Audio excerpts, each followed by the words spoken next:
পৰীক্ষা শেষ কৰাৰ পিছত আপোনালোকে নিজৰ কুৱেশ্যন বুকলেটখন ঘৰলৈ উভতাই লৈ আহিব পাৰিব। খালি ভুলতে OMR চিটখন লৈ নাহিব, কুৱেশ্যন পেপাৰখনহে লৈ আহিব।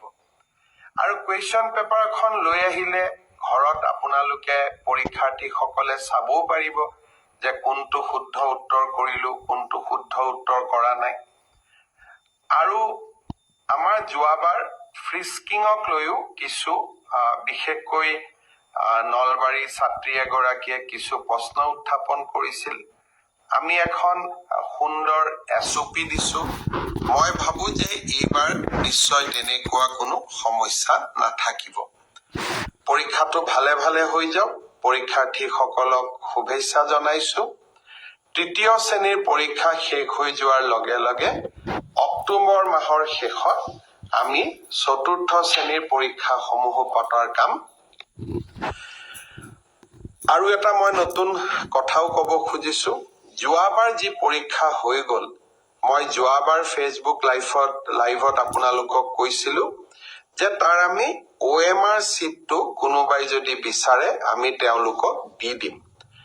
বৰ্তমানলৈকে 47,000 ছাত্ৰ ছাত্ৰীয়ে OMR চিট বিচাৰি সেৱালৈ নিজৰ আবেদন পঠিয়াইছে আৰু তাৰে 32,000 ছাত্ৰ ছাত্ৰীক ইতিমধ্যে আমি OMR চিট উভতাই দিলো। যোৱাকালি আজি ৰাতিপুৱাই বুলি ক'ব লাগিব, যোৱাকালি হোৱা নাই, এনচাৰ কিও আমি প্ৰথম পৰীক্ষাৰ আপলোড কৰি দিছো।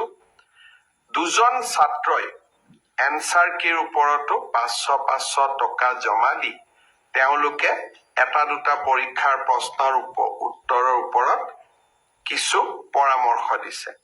আমি এই গোটেইবিলাকো বিবেচনা কৰি চাম।